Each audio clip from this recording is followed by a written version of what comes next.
అందరికీ నమస్కారం. నేను మీ పిసారెడ్డి. 2024 ఎన్నికలకు ముందు ఒక 3 నెలలు ఉంటుంది టైము.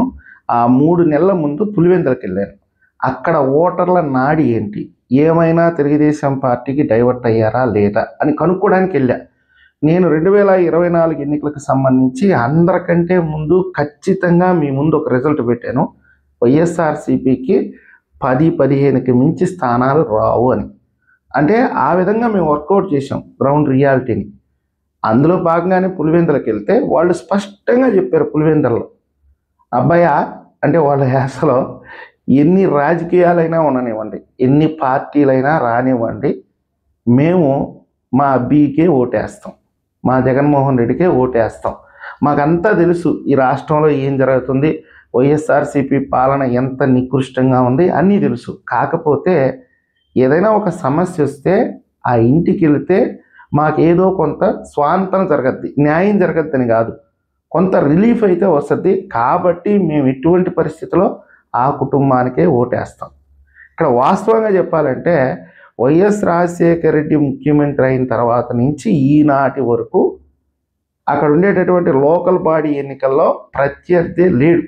నామమాత్రంగా తెలుగుదేశం పార్టీ పోటీ చేసేది, ఏదో వాళ్ళ కోర్ బ్యాంకు, వాళ్ళ కోర్ ఓట్ బ్యాంక్ ఏదైతే ఉంటుందో అది వాళ్ళకి పడుతుంది. అది సర్వసాధారణం. రెగ్గింగ్ చేసుకుంటారు వైఎస్ఆర్సీపీ వాళ్ళు, అది సహజంగా జరిగేదే. ఎన్నో సందర్భాల్లో మీడియా ముఖంగా ప్రపంచానికి తెలిసినా దాన్ని కట్టడి చేయడానికి ఎవరూ ప్రయత్నించాల. ఏ అధికారి కూడా పులివెందుల నియోజకవర్గంలో అడుగు పెడితే వాళ్ళకు అనుకూలంగా పనిచేయాల్సిందే. వాళ్ళని వ్యతిరేకించి అక్కడికి పోయి ప్రజాస్వామ్యం, ప్రభుత్వం ఇంకోటో మాట్లాడితే ఆ రోజే వాడికి చివరి రోజు అవుతుంది. కాబట్టి ఏంటంటే వాళ్ళ బలం ఎక్కువ, బలగం ఎక్కువ. కాబట్టి అక్కడ లొంగి పనిచేయాల్సిందే. మాకు స్పష్టంగా అక్కడ అర్థమైనటువంటి విషయాలు, ఒక మైనారిటీ మహిళ నా తల్లితో సమానం, ఆమె స్పష్టంగా చెప్పింది వాళ్ళ కుటుంబంలో ఏం జరుగుతుంది, వివేకానంద రెడ్డి గారిని ఎవరు చంపారు, అసలు వాళ్ళ కుటుంబం ఎలాంటిది, వాళ్ళ చరిత్ర ఎలాంటిది, అన్ని విషయాలని మాకు స్పష్టంగా చెప్పింది. అయినా కానీ మేము జగన్మోహన్ రెడ్డికే ఓటేస్తాం. దానికి కారణం నేను చెప్పాను కదా, ఏదైనా ఒక కష్టం వస్తే ఆ కుటుంబం ఎంతో కొంత నిలబడుతుంది అనేదే వాళ్ళ ఆశ. ఇప్పుడు జెడ్పీటీసీ ఉప ఎన్నిక, వాస్తవంగా చెప్పాలంటే వైఎస్ఆర్సీపీ అభ్యర్థే చనిపోయాడు కాబట్టి తెలుగుదేశం పార్టీ వదిలేసుకోవాలి, వాళ్ళకే ఏకగ్రీవంగా ఇచ్చేసేయాలి. దాన్ని ఏదో రాజకీయాల్లో కొంత న్యాయం అంటారు. కానీ ఈసారి తెలుగుదేశం పార్టీ అలా చేయలే. పోటీకి అభ్యర్థిని నిలబెట్టింది. బీటెక్ రవి గారి సతీమణి పోటీలో నిలబడది. ఎలక్షన్ కూడా నేను అనుకున్నది ఏంటంటే ఏదో కొంత టఫ్ ఫైట్ జరగద్ది, వైఎస్ఆర్సీపీ చివరి వరకు నిలబడి పోరాటం చేస్తారు, ఒక 100-150 ఓట్లతో గెలుస్తారు అనుకున్నా. కానీ వైఎస్ఆర్సీపీ ఒక్కరి బుద్ధి సొంత ఇంట్లో కూడా పోనించుకోవాలి. అదే వ్యవహారం, అదే నంగనాచి కబుర్లు, అదే తప్పుడు ఆరోపణలు అధికారుల మీద, ఎలక్షన్ కమిషన్ మీద, ఇక ప్రత్యర్థుల మీద బురద చల్లటం. వాళ్ళు కొడుతున్నారు, కొట్టేస్తున్నారు, రౌడీజం చేస్తున్నారు, దౌర్జన్యం చేస్తున్నారు.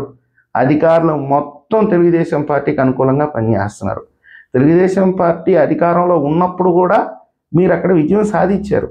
కాకపోతే ఈరోజు ప్రజల్లో మార్పు వచ్చింది, ఒక ధైర్యం వచ్చింది, ఒక భరోసా కల్పించే వ్యక్తులు అక్కడ వచ్చారు. ఇప్పుడు ఎమ్మెల్సీ రామ్ గోపాల్ రెడ్డి కానివ్వండి, బీటెక్ రవి కానివ్వండి, ఇంతకు ముందులాగా లేరు. ఇప్పుడు ప్రజలకి కష్టం వచ్చినా నష్టం వచ్చినా నిలబడుతున్నారు. ఆ మార్పు ఇప్పుడు తెలుగుదేశం పార్టీలో వచ్చింది. కాబట్టి ప్రజలు ఇప్పుడు తెలుగుదేశం పార్టీ వైపు మొగ్గు చూపుతున్నారు. ఆ విషయాన్ని వైఎస్ఆర్సీపీ గ్రహించి ఇప్పుడు ఈ నాటకాలు మొదలుపెట్టారు. గెలుస్తారా ఓడతారా పక్కన పెట్టండి, అది చివరి నిమిషం వరకు ఎవ్వరూ చెప్పలేరు. ఎంత పెద్ద పోటుగాళ్ళు కూడా ఏదో నేను తెలుగుదేశం పార్టీ వాడిని కాబట్టి నాకు తెలుగుదేశం పార్టీ గెలవాలని ఉంటుంది, ఇంకోటి వైఎస్ఆర్సీపీ వాడు కాబట్టి వైఎస్ఆర్సీపీ గెలవాలని ఉంటుంది. నాలాంటి వాళ్ళు అయితే స్పష్టంగా చెప్పేది ఏంటంటే ఏది కూడా చివరి ఓటు లెక్కించే వరకు చెప్పలేని పరిస్థితి అయితే పులివెందుల్లో ఉంది. ఆ స్థాయికి ఎన్నికని తీసుకురావడం అయితే తెలుగుదేశం పార్టీ గొప్పతనం, అక్కడ ఉండే లోకల్ నాయకుల యొక్క గొప్పతనం. ఇప్పుడే నాకు అందినటువంటి సమాచారం మేరకు ఏంటంటే వైఎస్ఆర్సీపీ వాళ్ళు చేతులు ఎత్తేసారు, ఈ ఎన్నిక నుంచి తప్పుకునే విధంగా ఉన్నారు వాళ్ళు. దీనికోసంగా బాయ్కాట్ అనే ఒక సందేశాన్ని సంధించాలి అని వాళ్ళు సిద్ధపడిపోయి ఉన్నారు. అంటే ఏమని చేతులు ఎత్తేసారు. ఆ చేతులు ఎత్తేసారు కాబట్టే కుంటి సాకులు చూపిస్తున్నారు మొత్తం. ఘోరమైన విషయం ఏంటంటే తెలుగుదేశం పార్టీ మహా నాయకుల్ని తీసుకొచ్చి దాదాపుగా 2000 మంది వచ్చినారంట పోల్ మేనేజ్మెంట్ చేయడం కోసం. అక్కడ ప్రజలతో తిరుగుతున్నారంట, ప్రజలను ఓటు అడుగుతున్నారంట. వైఎస్ఆర్సీపీ వాళ్ళు బెట్టింగ్ చేసేవాళ్ళని, గంజాయి అమ్ముకునే వాళ్ళని, ఎదవల్ని మొన్న ఎలక్షన్లో ఘోరంగా ఓడిపోయిన వాళ్ళని తీసుకొచ్చి వాళ్ళ చేత ప్రచారం చేయించడానికి ప్రయత్నిస్తున్నారు. చట్ట ప్రకారం నిబంధనల మేరకు ఎన్నికలు కానీ జరిగితే వైఎస్ఆర్సీపీ గెలిచే పరిస్థితి చాలా కష్టం. ఓడిపోద్దని అయితే నేను అనలేను, ఎందుకంటే నాకు కూడా క్లారిటీ లేదు. చాలామందితో మాట్లాడాను. సహజంగా నాకు తెలిసింది తెలుగుదేశం పార్టీ మిత్రులే ఉంటారు. అక్కడ వైఎస్ఆర్సీపీ వాళ్ళతో మనకేం సంబంధం ఉండదు. వీళ్ళు చెప్పిన దాన్ని బట్టి కొంతమంది కామన్ పీపుల్ నెంబర్స్ నాకుంటే వాళ్ళకు కూడా కాల్ చేశాను. వైఎస్ఆర్సీపీ వాళ్ళు చేతులు ఎత్తేసారన్న, బై ఎలక్షనే కదా, ఇప్పుడు అధికారంలో ఉండే తెలుగుదేశం పార్టీ కదా, ఒకసారి అటేద్దాం అన్న ఆలోచన ఉంది. పైగా ఈ కుటుంబం యొక్క పరపతి తగ్గిపోయింది, వీళ్ళ మీద బాగా చెడ్డ పేరు వచ్చింది. కాబట్టి కొంతమంది తెలుగుదేశం పార్టీ వైపు మొగ్గు చూసేదానికి అవకాశం ఉంది. అంటే గుడ్డులో మెల్లగా తెలుగుదేశం పార్టీయే గట్టెక్కొచ్చు. ఇప్పటి వరకు ఉండేటటువంటి నాకు అందినటువంటి పక్కా సమాచారం, గుడ్డులో మెల్లగా తెలుగుదేశం పార్టీ బయటపడేదానికి అవకాశం ఉంది. అలా కానీ జరిగితే, తెలుగుదేశం పార్టీ కానీ గెలిస్తే జగన్మోహన్ రెడ్డి దుకాణం మూసేసుకొని వెళ్ళిపోవచ్చు, ఎక్కడికన్నా వ్యాపారం చేసుకోవచ్చు. వైనాట్ 175 మనకు తిరుగులేదు.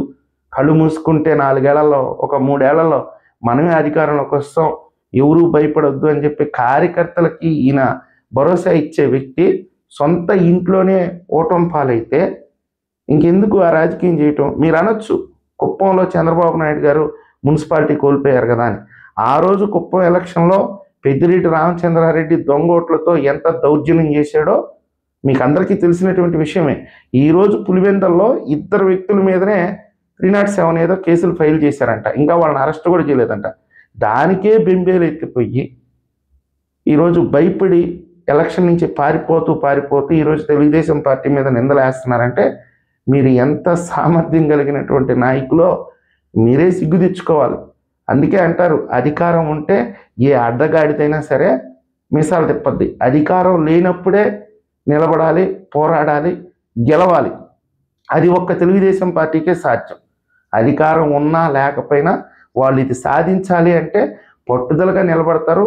సంస్థాగతంగా బలమైన పార్టీ పులివెందల్లో ఈరోజు జెండా ఎగరుతుంది అని అంటే నిజంగా సంస్థాగతంగా పార్టీ బలంగా ఉన్నట్టే కదా. ఈరోజు వైఎస్ఆర్సీపీని ఉచ్చబోపిస్తున్నారు, 3 చెరువులు నీళ్లు దాపిస్తున్నారంటే సంస్థాగతంగా పార్టీ బలంగా ఉన్నట్టే. కానీ చూద్దాం, నాకైతే తెలుగుదేశం పార్టీ ఎడ్జ్ తీసుకొని కొంచెమైనా మెజార్టీతో గెలుస్తుంది అనే సమాచారం ఉంది. అది ఏం జరగద్దు అనేది చివరి ఓటు లెక్కింపు అయ్యే వరకు మనం చెప్పలేనటువంటి పరిస్థితి. ఈ వీడియో మీకు నచ్చినట్టయితే లైక్ చేయండి, సబ్స్క్రైబ్ చేయండి. ధన్యవాదాలు.